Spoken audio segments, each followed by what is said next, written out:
Hello friends, welcome to moments and modes.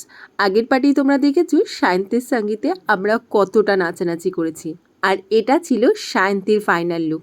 সায়ন্তীকে ভীষণ সুন্দর লাগছিল, আর ওকে সাজিয়েছিল আমাদেরই একটা ফ্রেন্ড ম্যাগি দেউরি। তোমরা যদি কেউ ওর কাছে সাজতে চাও অবশ্যই কন্ট্যাক্ট করতে পারো, আমাকে কমেন্টস করো, আমি ওর নাম্বার তোমাদের সাথে শেয়ার করে দেবো। আর এত নাচানাচির মাঝখানে আমাদের কিন্তু প্রচণ্ড খিদে পেয়ে গেছিলো। স্টার্টারেও 3 রকমের স্টল ছিল, যেটার ভিডিও করতে আমি একদম ভুলে গেছি। যে কথা আছে না, তুমি কমফোর্ট জোনে থাকলে ফোনটাকে ভুলে যাবে, একদমই সেরকম হয়েছিল। এরপরে আমরা চলে এসেছিলাম মেন কোর্সে ডিনার করতে। আর ডিনারে কী কী ছিল আজ তোমাদের সাথে সেটাই শেয়ার করব। স্টার্টারে ছিল এরকম একটা ভেজিটেবল চপ, যেটা আমি খাইনি, জাস্ট একটু টেস্ট করেছিলাম।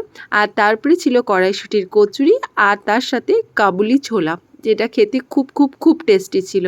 এরপরে ছিল মেন কোর্সে রাইস, ফ্রাইড রাইস, তার সাথে ছিল নবরত্ন কোরমা, আর ছিল ছানার কোপ্তা, যেটাও খেতে খুবই ভালো ছিল।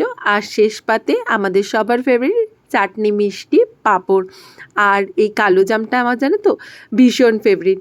আর ওই যে স্টলের কথা বললাম না, ওটা তো তোমাদের বলাই হলো না।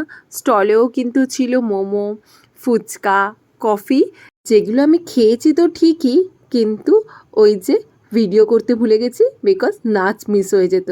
আর এইটা ছিল আমার ফাইনাল লুক। এই ড্রেসটার লিঙ্ক লাগলে কমেন্ট করো। আজকের ভিডিও এই অবধি, সবাই খুব ভালো থাকবে।